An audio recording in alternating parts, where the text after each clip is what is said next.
First order of business, any public input? Seeing none, we'll move on to our first agenda item. Approval of the minutes from January 20th, 2015 school board meeting. I have a motion to put that on the table. I'd like to make a motion to postpone the January 20th minutes until the next meeting because there's some things that need to be added to the end. I'll have it right here. All right. So we have a motion to postpone till the next meeting. Have a second? Second. Okay. All in favor? Aye. And you're going to give those to Bonnie? Coming right over. There they are. All right, so we'll get these additions, and then we'll get those passed around and have those ready for the next meeting. Right. Okay? All right, we also have February 5th, deliberative session. Motion to put those on the table.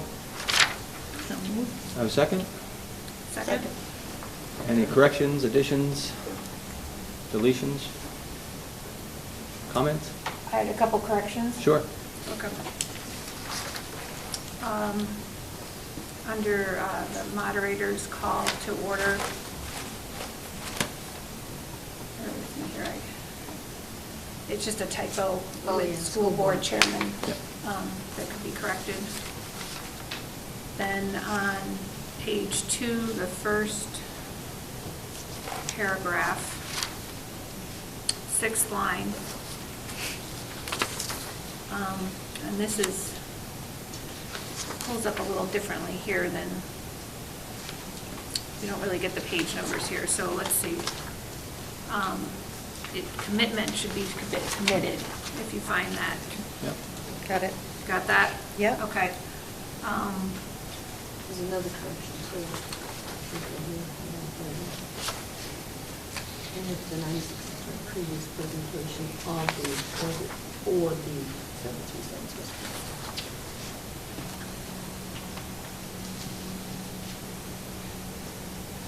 Okay. I didn't see that. There wasn't mention of This is off. Okay. Should be a workshop. Okay, so that's on the second page as well. Okay, second page, second paragraph, second line, where it says, from a previous presentation of the 73 was correct. It should be or the 73 cents was correct.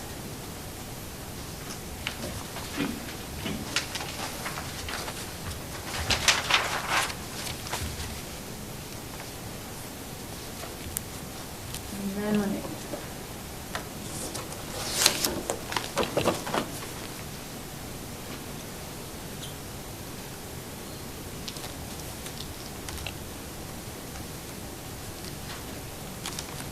I guess when we were discussing the emergency power generator, in your comments, it says in the minutes now, Board Chairman Jim Annan explained that the generator is not at full capacity and this would be utilized at Lakeway. It's not hooked up at this present time, the one we're going to be putting in. Right. So I think we should change that. Yeah, 'cause I think the reference was to the, whatever generator we had at Lakeway was not meeting the full capacity of the school.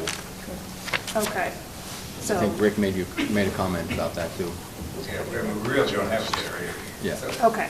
A generator proper. So I think that was in reference to what we have, whatever we do have as backup power at Lakeway is not meeting the full capacity of the building. Okay. I think we've got to make this Yeah, sentence more more clear. clear. So do we have a generator there or not? No. We don't. Okay, so explain that there is no generator at Lakeway. Yeah, make it clear. And this, let's see, and this generator this is the old one from the high school that we're Right. moving down. Right. So, and this would, so.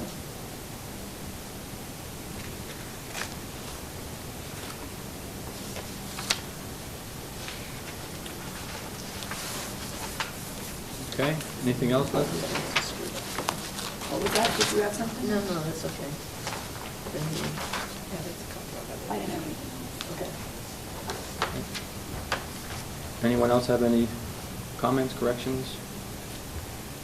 There is one other correction on those. In the very first line, Barbara's name is spelled wrong. Oh. Sorry about that, Barbara. Barbara Aston. Do you want to get any of these other ones? All right. Bonnie's pointing out a few others here. Looks like it's on second page. About halfway down it says Board Vice Chair and Wiggett explained that there should be is a inserted before the 2-year contract. And- That this is a 2-year contract. Right, so is a should be inserted. Anywhere else?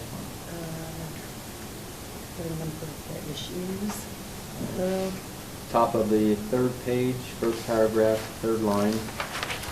The word issue should be issues, plural. Yep. Okay. And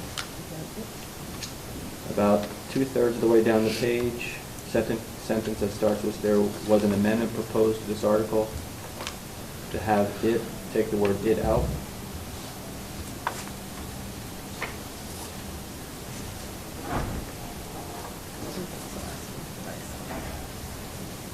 And second to the last, well, actually the last paragraph, complete paragraph, last line should be thousands of dollars of food could be lost instead of dollar. So it should be plural. I think there's one more too. There's one more? Okay. At the top of that same page, which is page 3, Yeah? let's see, second sentence, you're talking about the school street property has been identified as having a number of repair issues, life safety code issues, and that the town has a limited time. I think that should say, and that the school yes. has a limited time. Yeah. So Grace Town was here.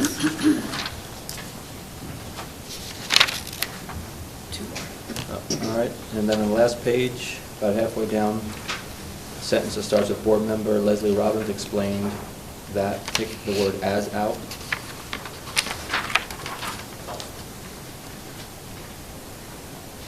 Okay, and then one more.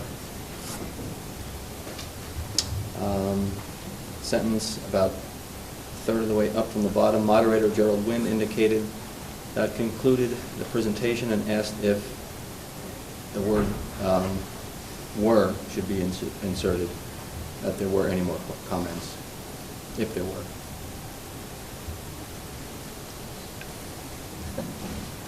Sorry. Okay? No, they're. All right, so who made that initial motion? Barbara. I did. Barbara did. Okay. Yeah. Would you want to amend that motion with these corrections? Yes, I move that the minutes Be amended. that be amended. All right, as we corrected. Do I have a second? Second. All right. Last call for any other corrections? All right, all in favor? Aye. Motion passes. Okay, manifests are going around. I believe, Greg, you have them over there somewhere.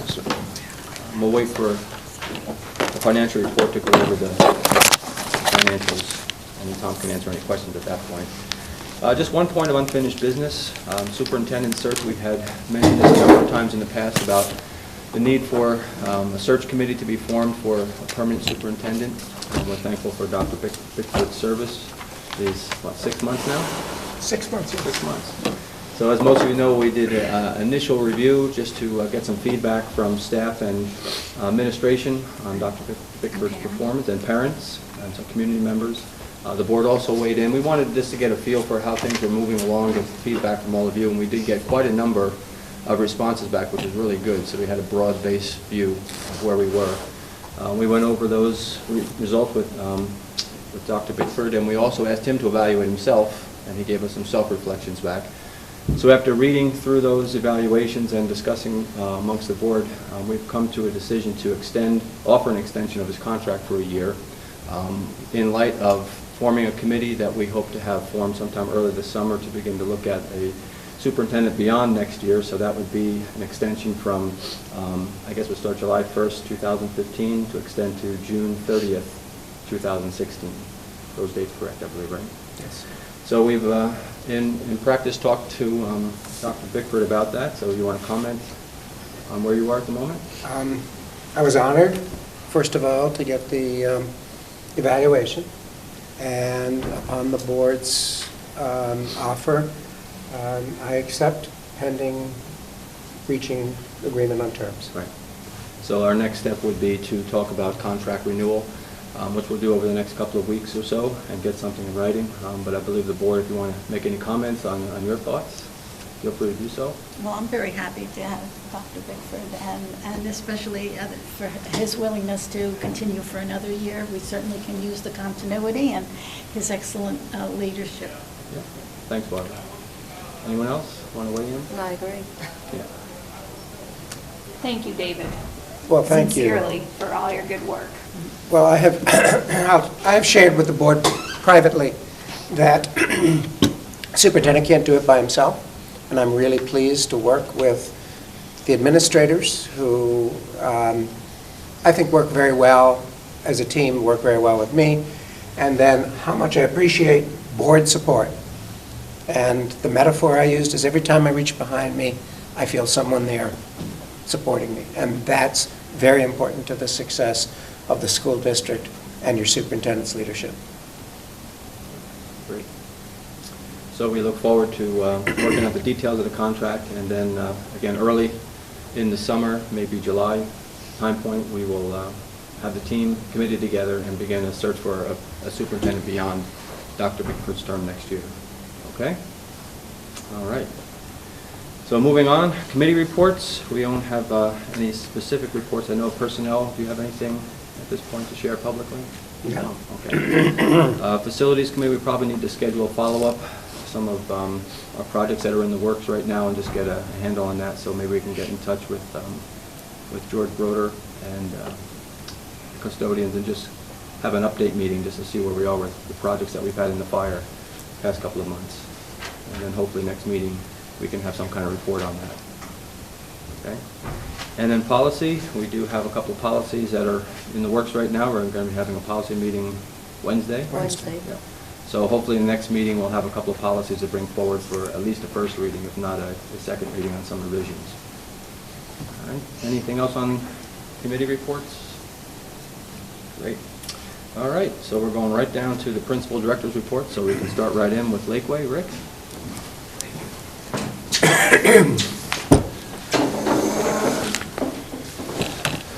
My report for this month, this month is a little briefer than always, or usual. Our enrollment continues to hover right around 383 for the last couple months, although that 383 changed a little bit, and if I had the other columns from previous presentations, you'd see that, again, the number of kids that enter and withdraw continues to grow every month.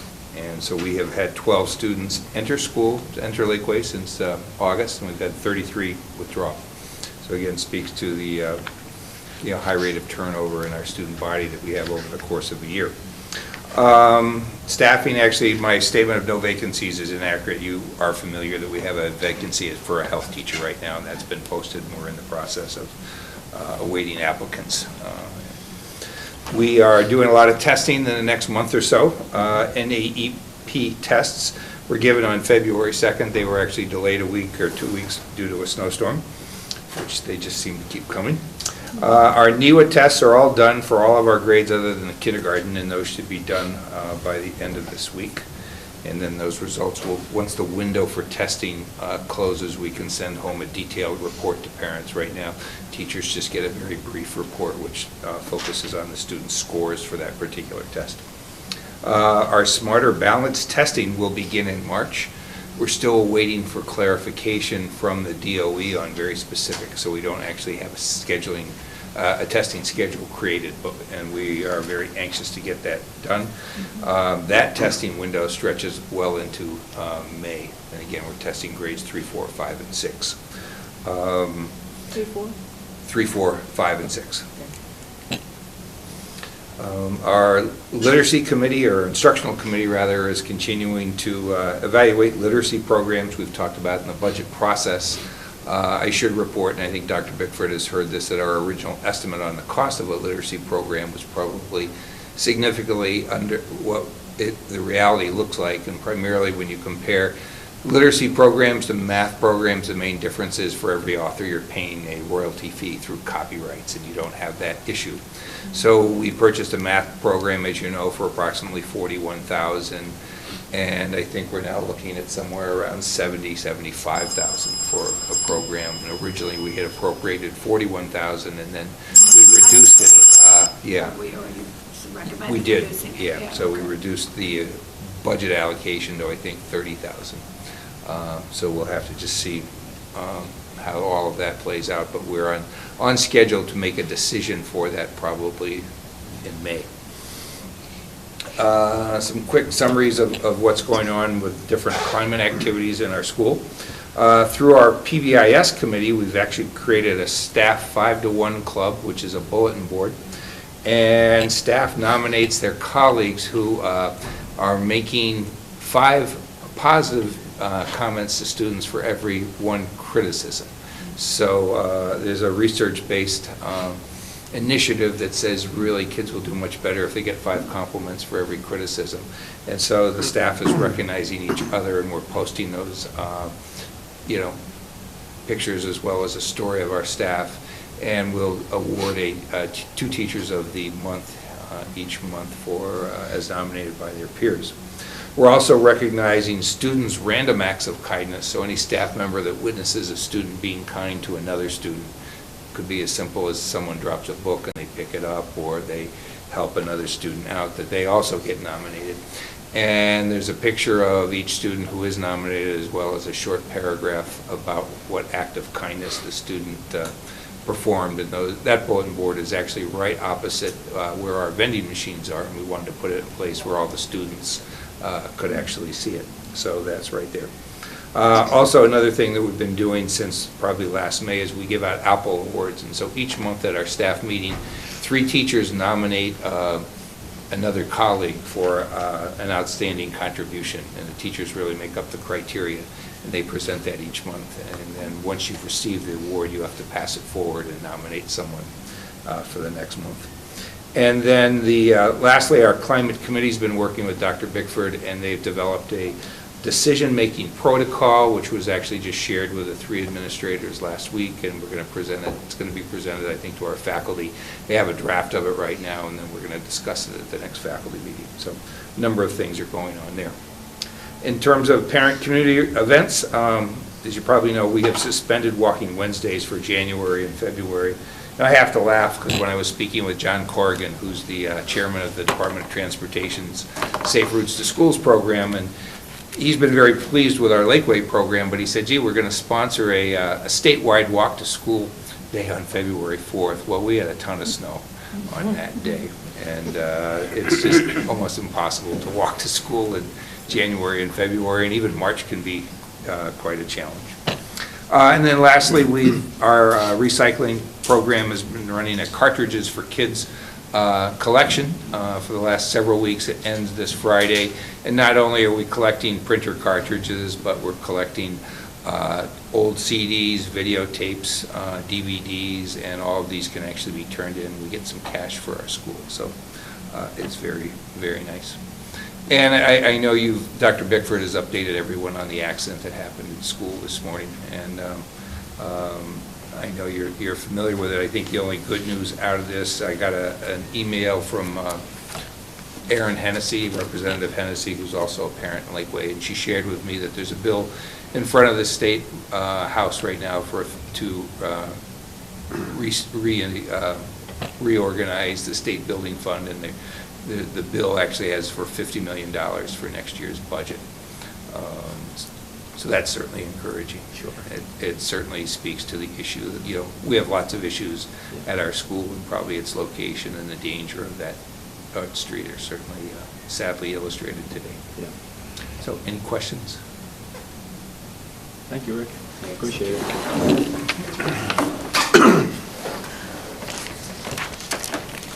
Joanne?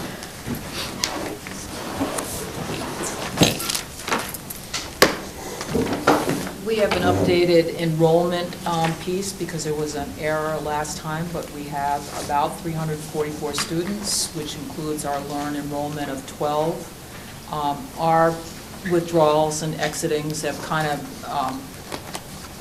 of leveled off, so I think that's probably where we'll stay for a while, is at 344, which includes the Learn Enrollment Program.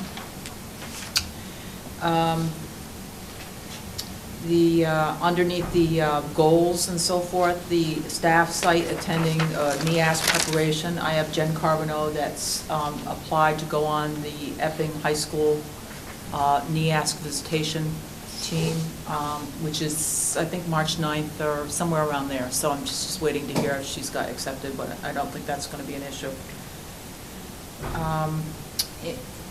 Looking at the SIG monies, I had some monies left over, or some that could be allocated. I'm a little concerned that we have a lot of kids in the building that are kind of hanging around at night that need to be a place to go that's a little bit more conducive to studying and getting some help academically. And I know that looking at the grades, I'm noticing that a lot of it has to do with homework and just some place to go afterwards, so whether it be waiting for practice or just here for a couple of hours. So we're looking at about 4 content areas. I'm trying to find out when they would go, if they would go, that kind of thing. So I'm in the process of trying to make that happen.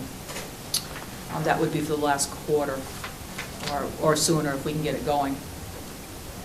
We do have the online for facility maintenance. Online now that Adam has put on is I do have weekly conversations now with custodial staff, Adam, the interim assistant principal, and my administrative assistant. But the repair sheets for maintenance and for computers are now online. That seems to be a lot better now, and it's a little bit easier to keep track of what's happening. And so staff is liking that a little bit better. We are officially a New Hampshire Scholar school. That was officially done last week, so that should be in the paper. And I've had some really good positive reactions from staff and students in the community about the things I at least try to get to. I try to balance out my time between, if it's too much high school, I hear from the middle school, so I try to get to as many things as I can. So that's what I've been busy doing. Any questions for Joanne? Great, thank you, Joanne.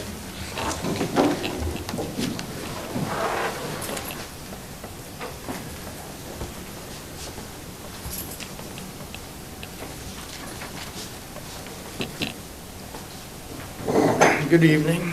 Good evening. Again, some enrollment figures, and you see a decrease there. It's primarily, and the 2 comparisons, I try to give you a snapshot of the first semester versus the second semester at the beginning. The first semester numbers are really from October. They're not from last month. But we did have a course, Accounting 1, which is no longer offered second semester, so that is primarily the decrease.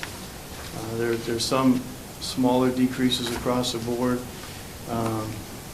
for a variety of reasons. Mostly seniors in other schools have some graduation responsibilities they need to take care of, so they had to make changes.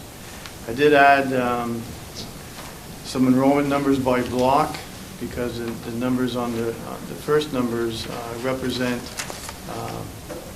a partial responsibility from tech teachers.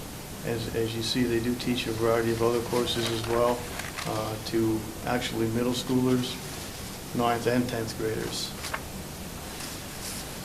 I did add a goal that we've been working on. I just thought we'd keep it on the forefront here, is our development of a 5-year plan, which we're in the process of doing.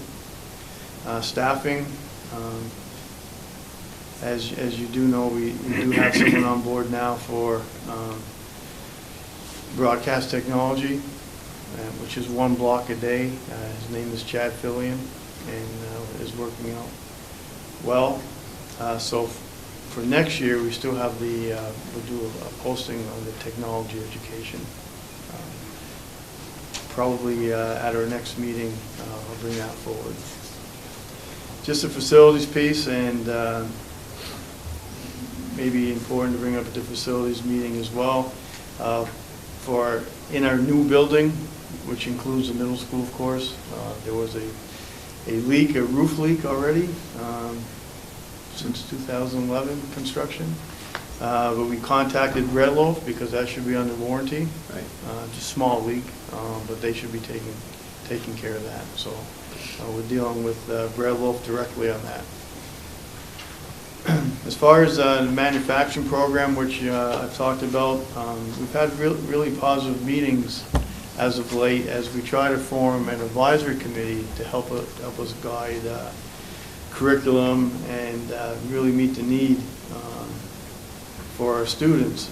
So we continue to meet. We had a very positive meeting actually last Friday, and the superintendent was in attendance with membership of local industry, NCIC, which is Northern Community Investment Corporation, DRED, which is New Hampshire Department of Resources and Economic Development, and very positively we had there's been 2 meetings now, the president of Community College in Berlin, and I see the development of partnerships increasing and growing to even include the potential of earning almost to the point of an associate's degree in high school in some program. But it takes, in fact, the entire high school. We have a number of teachers now that are not only in the tech center, but throughout the high school are teaching Running Start. So we see an expansion of that. And so that's a kind of a sidebar discussion that we're working on. So we're really excited about that. That's great. Again, I mentioned some work with the Southern Regional Education Board in the development of the 5-year plan. These are resources that the DOE has for the current year, so we're not paying for that in any way. The director, Linda Jackson, will be visiting this center in April to work with our staff, so it may be a longer relationship. Recruitment and Career Technical Month. February nationally is Career Technical Month. You may have seen the sign in town across from the town building promoting some of our programs. We did have a positive kickoff breakfast, which is nice. Really the first time this year we had approximately 180 students together, CTE students in the CAF. So far, myself and teachers have gone to Lisbon and Groveton. We always try to present to sophomores, present our programs, and will be a profile on March 4th. We have some other promotional breakfasts coming forward here. We are going to include several tours from sending schools to be visiting our center. There will be a career fair working with Connie and businesses in town March 17th. I'm going to have an open house, so every sophomore in the North Country that's eligible to attend our programs will receive an invitation to attend. And we will be going to, that's March 18th, I should say, and we will be attending Girls Technology once again. This is sponsored by the DOE. It's in Concord this year at the NHTI, and it's primarily for 9th and 10th grade girls. So we'll be working on getting permission slips in. We hope to bring about 25 students to that. And that's it. Sounds like a lot of stuff happening this month. Yeah, busy month. Yes, it is. Thanks, Al. Thank you. Thanks. Adam?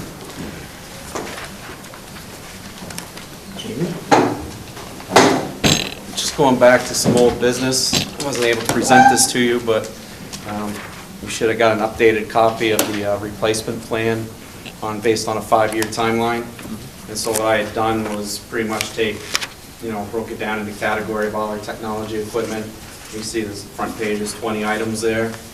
And I broke that down and gave you kind of a description of what they are, how they're used in the environment, some estimated costs if they are replaced, everything from contractual obligations to hardware to actual some of our major software licenses. Worked with the superintendent, and we tried to standardize this template for you. So at the bottom of each section, we tried to put in a replacement timeline of how that looks in the next couple of years. And it's everything from equipment that's being phased out to migrating to our new equipment with the Chromebooks, Chromeboxes, things like that. So I'm not sure how many of you have already looked at this, and if so, you have any questions, or would you like me to go through it, or? I had a question on page 4. Underneath the network firewalls and content pillars, Yeah. filters. This is annual cost for Go Guardians. It says price per device. I was just wondering how many devices? So the Go Guardian is actually the system we use to monitor the Chromebooks, and Okay. it's Chromebook specific. So I think it's like something like $8 a Chromebook. They do it just by how many you have in your inventory at that point. So when we're full one-to-one, we'll be charged probably around $300. Well, it'll be $350 for the high school, and then the new devices we got Lakeway, they fall under this as well, the Chromeboxes. So as we expand, that agreement changes year to year. So. Okay. So this figure, the 2107, is the total for all of your Chromebooks. That's what's in inventory as of. Okay. Yeah. All right. Adam, are we using radios? We are, right? Yeah, this is why it's still a draft, because Okay. it's still information that I'm trying to put together. So Yeah. you'll see it has everything from the security end to safety to technology. And so radios, we just upgraded those fairly recent. So Okay. unless there's a new standard or a new band that comes out that we have to change over, those should be in production for a while until we have to switch them back out. And radios can get costly. You're looking at probably a couple hundred per unit. Okay. So. But you don't those- have listed how many units we have. That's what I have to acquire. Okay, thank you. And I guess it's an application that we're using, is it CopSync? Yep, they So- just finalized, working with companies contacted me, they're out of Danvers, Massachusetts, CopSync, they're a branch of CopSync. Okay. And they initially emailed all the administrators, and I took it over and packaged one template for the company, and they just pretty much asked, who are your administration users, your police department information, or building information, like the demographics and floor plans, things like that. So that initial contact, that's all been sent to them, so I'm just waiting to hear back from them at this point. Okay. And then they'll schedule time to come up here and start rolling it out. Okay, Yeah. so it's not going yet? Yeah, okay. No, they've contacted me, they've got their data, and I'm just waiting for a response from them. Okay. Mhm. Okay. Any other questions for Adam at this point? Do you think it will be a cost savings to combine the printers and copiers as you indicated, or to look at doing that? It usually is, because you go into copier mode at that point. You're paying more like a price per page than me going out and buying 20 toners at $250 each, and they get you more on the usage at that point, where it doesn't matter how much color you use. It's going to be, if you do a color print, it's going to be 5 cents or whatever, and that should knock down the cost. And plus, it's going to allow us to have better monitoring of who's printing where, how much, what it's for, things like that. So, and then the other goal is, as we move towards at least at this campus, the one-to-one solutions, that printing starts going away, because everything will be digital and shared in the cloud environment with Google. So, but yeah, that doesn't happen for another year. So We're still on the current we're still on contract, currently, but right? then- We have one more year on that. And then so. you put something like that out to bid? Yes. Okay. Yep. Okay. Yeah. And then you reassess your needs, and then they'll come in and say, we can do it for this, and price per page, and how many machines do we need, what type of machines. But a lot of districts have done that now, like White Mountains has done it, Burlington's done it. So they package it all as one package, because when it actually will take away from my role as support. It'll be just like a copier. So if there's a problem with a printer, work group printer, there'll be a serial number on it, and they just call that hotline and say, I need toner, or it's broken, and it's just like you're having your office equipment. They would just come and They service come to it. the school, they check in, they go to the room, and take care of it, so it actually takes the load off of the support, so frees us up to do the other stuff. So, yeah. It's good. Anything else? I would like to commend Adam. It's a very thorough program. I've been in other SAUs, and I really appreciate the effort that you put in here. And I really also have to commend you, Adam, for working with Joanne Melanson in getting your service online for meeting the needs of the folks in the building. So both of those together. I really appreciate it because it hasn't always been that way for me. Just moving forward. I appreciate it. Yeah. Thank you. Thanks, Adam. Okay, thanks. Yeah. All right, Kelly is not here this evening. Yes, she stopped in the office, and she has not felt well all day, and I thought that it was important that she go home and rest, so she can come to work and work hard tomorrow. But I felt that it was important that she rest. And we do have a copy of her report. If we need any questions directed to her, we can do that. All right, and last of our director's report, Tom, financial update?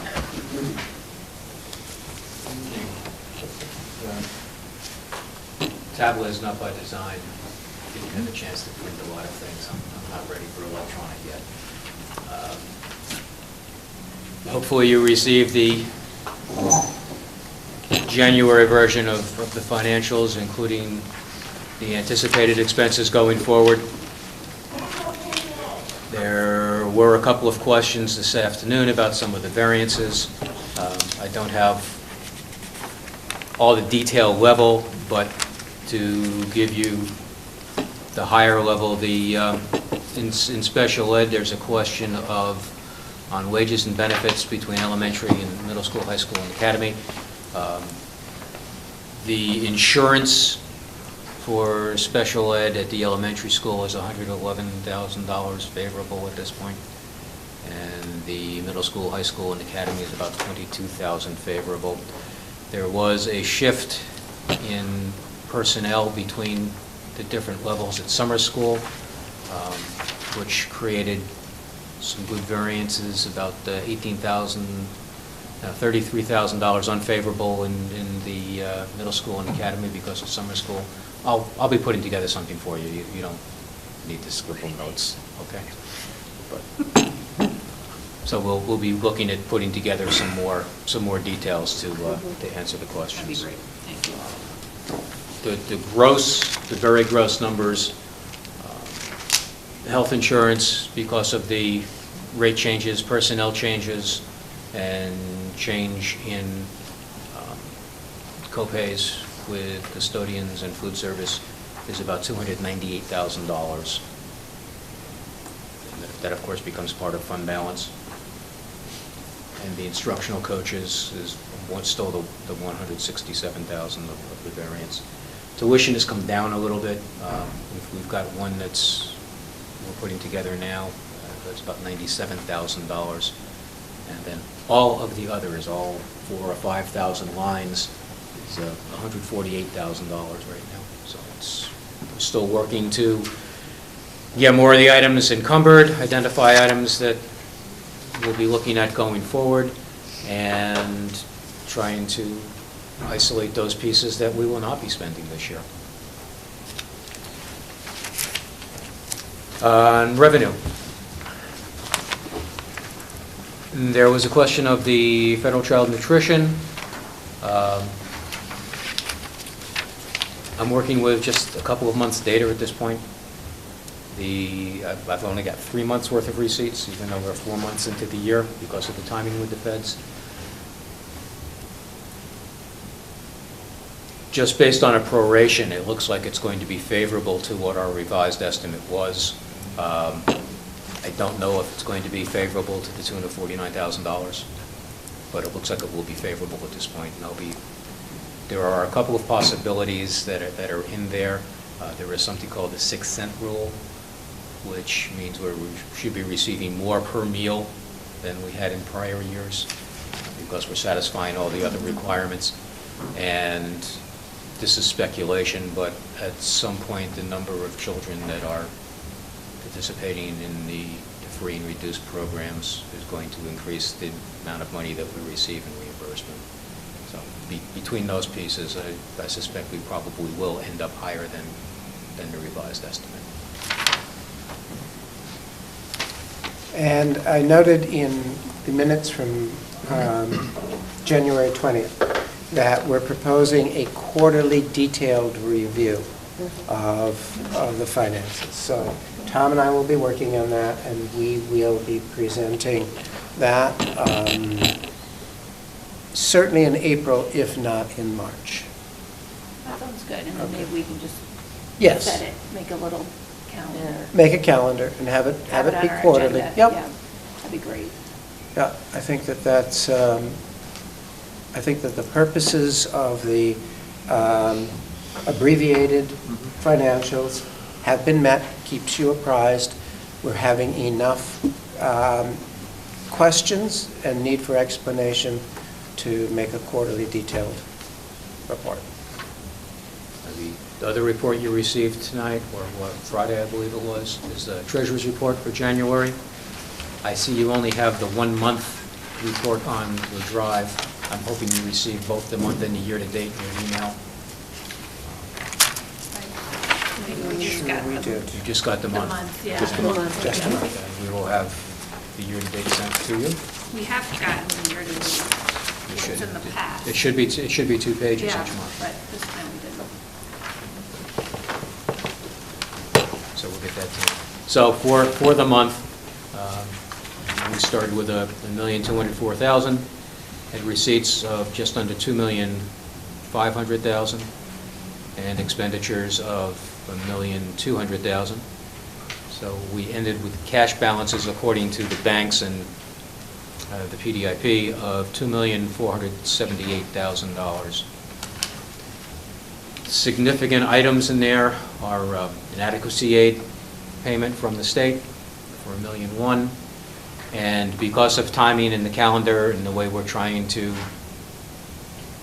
give the bank an opportunity to clear deposits before we're actually making disbursements, we had 3 payments from the town this month rather than the usual 2. So that's why that was $1,272,000. It's higher than usual, but usually in the 150 range. And although you did not get it, I think I can probably tell you that for the year-to-date treasurer's report, you would have seen receipts of $10,200,000 and disbursements of $8,009,000. And again, the ending balance is the same for both the month and year-to-date, because it's at the same cutoff date. Are there any questions? So the child nutrition federal of 19,000, that's part of what you're using, that grant that came in, it's listed on the treasurer's report. That's part of what you're using to gauge that other. Yes. Because I have, The federal sources of revenue. I don't know if I have the actuals here or not, but yes, I've got 3 months' worth of receipts. Yeah. We're a month behind, and prorating that out for the balance of the year looks like it's favorable. I'm not aware of any significant changes in the number of kids or the number of meals that are going to be served between now and the end of the year, so it's just one of those that we have to watch and keep track of. Okay. So, Tom, did you say you're going to be putting together something for us that will explain some of these variances? Yes, I'll Okay. be So- doing some more details for it, yes. Okay, so should I just send you an email or something on which ones? You can. you're particularly interested in? And I'll make sure that I cover that one, or 2 or 3.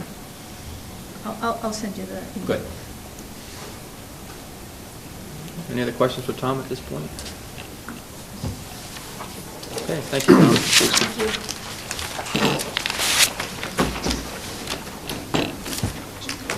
Thank you. All right. David, do you have any other details for us tonight? I have a brief report outline.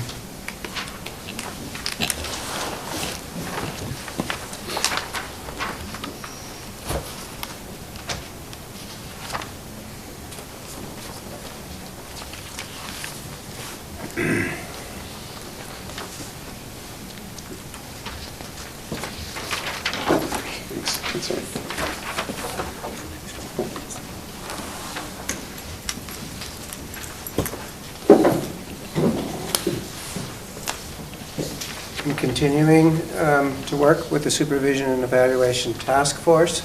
We shared with the faculty a streamlined portfolio process because the consensus of the group was that the portfolios themselves became burdensome in that teachers were spending an inordinate amount of time collecting artifacts, organizing them, and submitting them, and that the overall purpose was really to document their professional development. And we substituted instead a reflective piece, which asks teachers to basically choose a professional development activity, to reflect on its import to them as teachers, and to include the effect of that course on their instruction in the classroom. And this was shared with the faculty about a week and a half, maybe 2 weeks ago.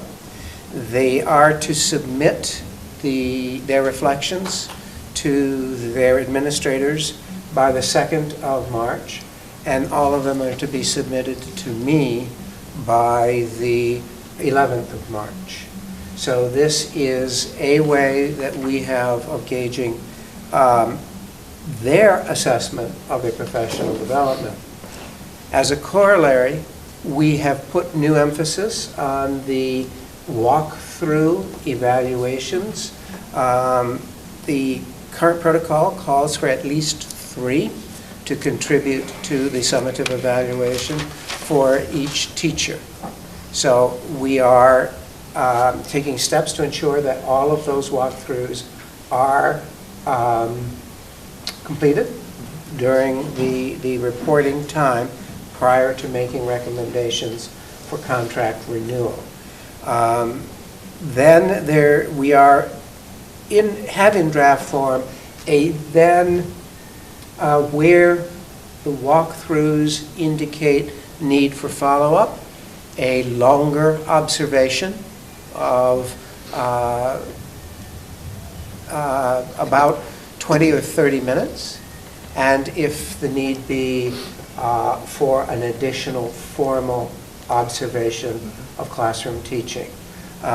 This, we feel, is putting our resources of time where they may be most needed. I have volunteered to do some of the walkthroughs at the middle high school. Joanne is doing some, and I know that Al has been doing them in the Tech Center, and I know that Kelly has been doing some as well. So that gives us 4 different sets of eyes doing the walkthroughs of the middle high school. The elementary school, they have been, Tracy and Rick have been doing a good job. I have been getting a steady stream of evaluations from them. So while it is a work in progress, it is also a work that we are currently engaged in the classroom. So, and the purpose here is to make it not only efficient but effective. Good. In a similar vein, but not nearly as well developed, is I met with the guidance counselors, a teacher, Joanne, to look at scheduling in the high school, so we're beginning that process, and we were supposed to meet this morning. We had another issue come up that required our attention, so we actually, we canceled that meeting, but we will be rescheduling it very soon. Facilities, the folks from the tech center, the teacher has come over, gotten us to commit. It's one of the hardest commitments we made. What colors did we want the walls to be?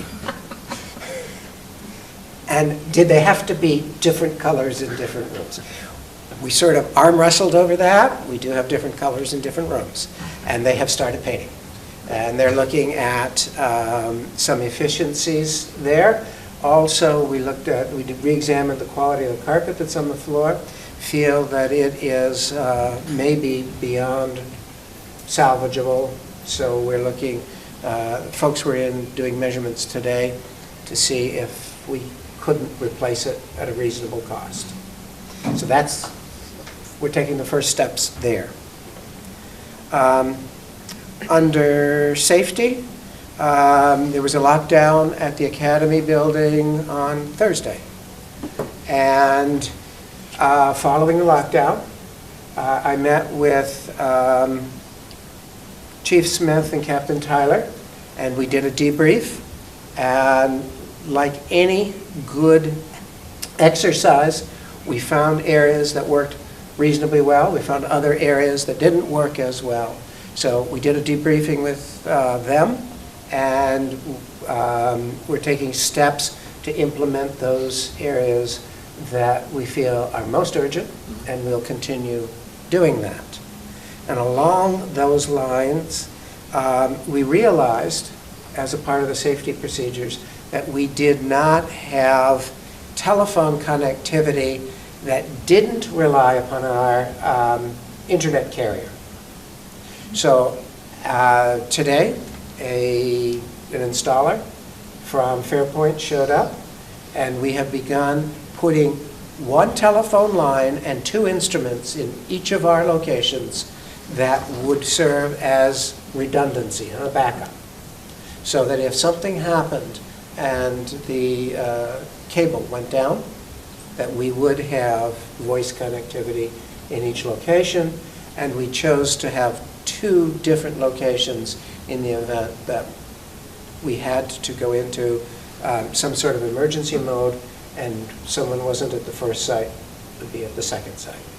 So that is underway. Weekly meetings, and I don't think I've made this apparent, but I do meet weekly with central office administrators.